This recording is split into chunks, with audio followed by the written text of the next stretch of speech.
Sound of a frantic, slightly distorted alarm clock quickly silenced. A deep, breathy sigh. Okay, picture this. What if the reason you can't get out of bed isn't just you?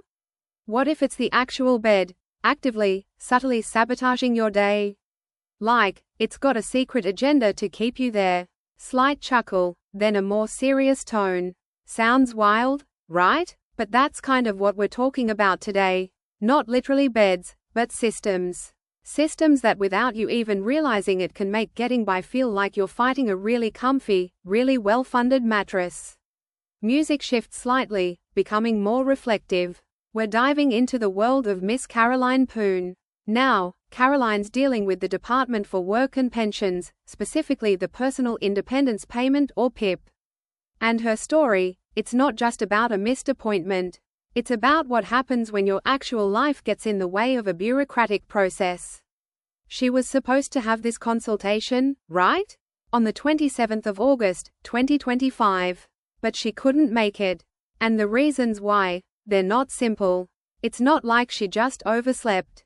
Pause. Deliberate. Caroline's been unwell for weeks leading up to it. On the day of the appointment, a killer ear infection.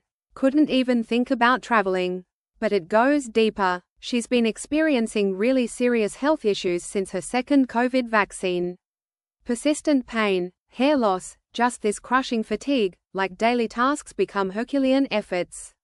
She's pretty much housebound. And then there's the trauma, the removal of her daughter.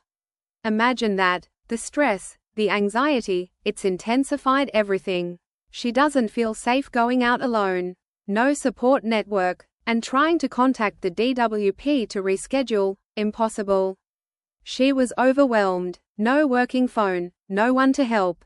So, first draft of the letter to the DWP. It's honest. It lays it all out. Requests reinstatement, asks for a reschedule or, crucially, a paper-based assessment because going in person, just not happening. Sound of pages rustling, then a thoughtful hum. Now, here's where it gets interesting. An analyst steps in and they say something profound. They say, you're not just appealing a benefit, you're documenting a system that has failed you. Emphasis on failed you. And they're right. This isn't just about Caroline. It's about how these systems, these processes can completely disconnect from the messy, painful reality of people's lives. So, the letter gets refined. The second version, it's even more detailed. It emphasizes the ongoing symptoms, the deep distress from her daughter's situation, the history of trauma. The requests become sharper. Reinstatement, a weekday morning if, emphasis, in person is unavoidable, or a paper assessment, and confirmation in writing. She's gathering evidence, 2 GP notes, medication records, a personal statement. It's a lot, but it's her story. It's her fight. Music swells slightly, then softens. So, what's the takeaway here? It's that sometimes the biggest hurdle isn't your health. It's the system designed to support your health. Directly to camera with a knowing look.